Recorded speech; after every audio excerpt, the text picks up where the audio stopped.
Greetings, everyone. Welcome to the second episode of Sunday Spoils. Just wanted to talk about Incredibles 2 for a little bit. Not going to be much to really talk about, to really spoil, like I said from the previous video, of course, my initial review of it. It's, like I said, the movie is, it does suffer a little bit from the upgrades that CG animation has, taken from the first one to this one, which was about, like I said, 14, 12 years, something like that. 12 just keeps kicking into my head, but I'm pretty sure it's 14. But yeah, it just suffers. They do try to keep the original looks, of course. They do update a lot of the environmental. Everything just is updated except for the characters. They're not updated as much as far as design. They're updated as far as textures and movements and stuff like that. Even a couple little extra wrinkles and folds in their, skin or brows, just to show their age a little bit more. Especially for Bob, I think shows it the most. Violet gets a little bit out of it too as well, because she usually has like these little bags under her eyes, which aren't really that noticeable from the first movie, but you definitely notice them here. So there's that. The best thing about this movie is the scenes with Jack, where he's playing with his powers pretty much. The first time that Bob actually sees him use his powers is Bob's passed out on the couch, after watching Jack, and Jack is watching TV. There's this bank robbery like scene going on, and he sees a raccoon in the backyard, and he's like, "The mask, they're both bad guys. I'm gonna go, save the day, get the bad guy." And he's using his powers, just kicking the raccoon's butt.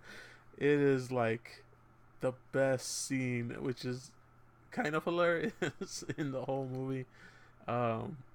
Just Jack and this raccoon just going at it. It's just comic, it's slapstick, like done to it. It's to the T. I think this is probably the first full scene that they might have just thought of, and it's pretty hilarious. Like, it's just the best scene in it is the raccoon gets caught into lawn chairs and he's kind of held up, and he sees Jack on fire walking towards him slowly, and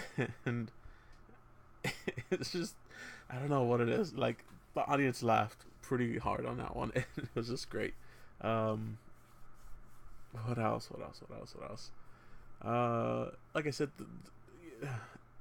there's been a ton of superhero movies, and we've seen a lot more twists and stuff like that. So the twist in this movie at the end, which this is the spoiler Sunday, so if you didn't get that already, spoilers, duh.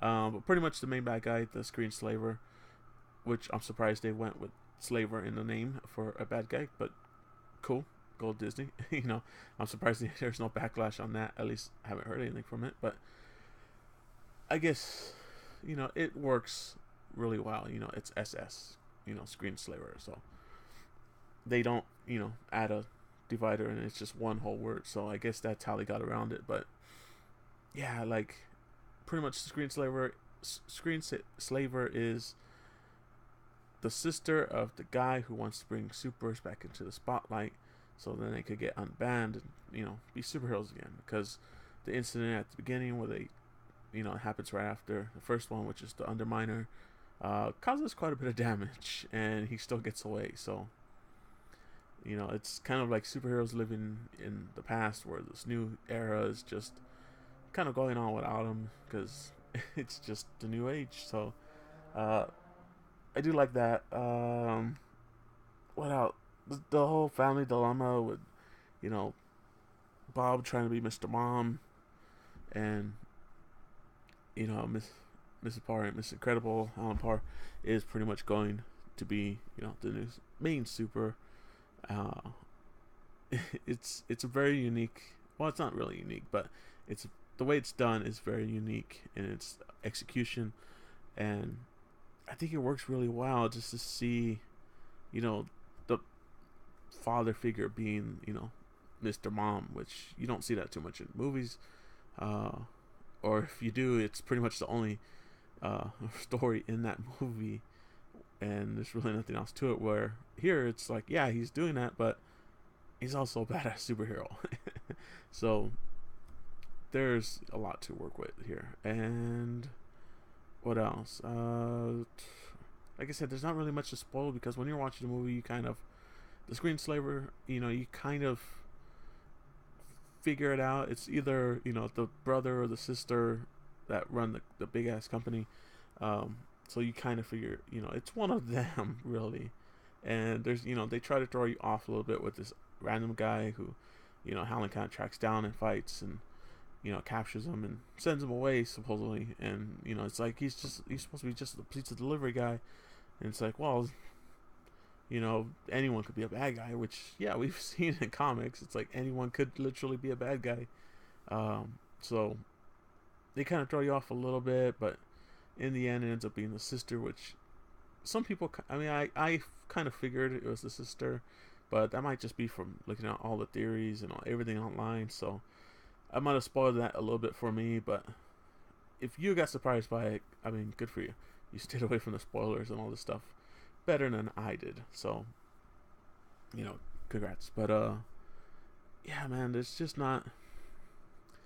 All the action, all the scenes. I wish there was better fight scenes with the other, because there's a group of new superheroes that kind of come out of the woodworks because Mrs. Incredible, Elastigirl, coming back in and showing that superheroes are needed. And it was cool because they got they get mind controlled by the screenslaver, and they have to fight against the Incredibles. And the initial fight scene at the house is pretty cool. I kind of wish there was more fighting with when they were like on the boat, because the boat is the final end scene, and I wish there was more fighting between them. I don't know, like it just felt very short-lived, which makes sense because the movie is more story driven than action driven, and it should be it's just a side entree, it's not the main course. So it makes sense, I get it, but still there's some incredible scenes which you kind of wish you had more of. One of them being, of course, Elastigirl, when she first goes on her first mission after being recruited. She's saving this hover monorail train from crashing pretty much, and it's cool because her Incredibike, her elastic bike, separates so she could hold on to she could stretch her body, hold on to both the front and back, and she could jump.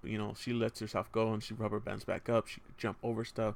She could do better turns, let the momentum take her, swing along with holding the bike still and keeping the momentum. So it was that was really cool, the way they did that. And makes you think, did she really have that as her first part of her first bike? Because she seems to know what she's doing. So that was really cool. I think that was one of the coolest things that you haven't really seen too much of, even in big comics and stuff like that, where other people who can stretch and everything just like she can, having something that you could you're driving, but you could also manipulate. You could also, man, I just can't talk right now. You could also control with your own powers. So that was cool. I think that was a really cool scene. There was enough in that scene to really make it awesome. But all the other, like I said, when they fighting the other superheroes when they were being mind controlled, I wish those scenes were a little bit longer, just because those guys seemed pretty cool, and I wish they had a little bit more screen time. The one side character that seems to get the most, the side superhero seems to get the most screen time is Void, which she's a portal user, pretty much. She could open up rifts in space and time, and you could teleport to them. She's pretty much the portal girl, like portal gun. But she don't, she's pretty much exactly like the portal gun, because she could only open up portals or voids where she could see.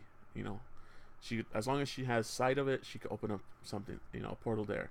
So it's pretty cool. There's a nice little fight scene with her and Violet and the other supers, and it kind of helps save the day at the end too as well. So that was pretty cool. There's a couple funny moments too as well with other superheroes, but yeah, it's still a great movie.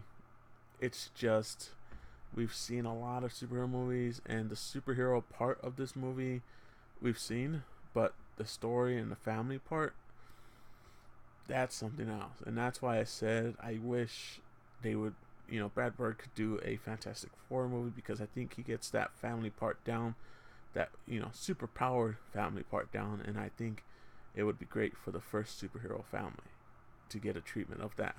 So that's what I had to say. I hope I didn't spoil it too much for you guys, because it is still a great movie to go watch, and it seems to keep the kids' attention pretty well, because there was a little younglings next to me, and they seemed pretty entertained by it. So I would say that's pretty good.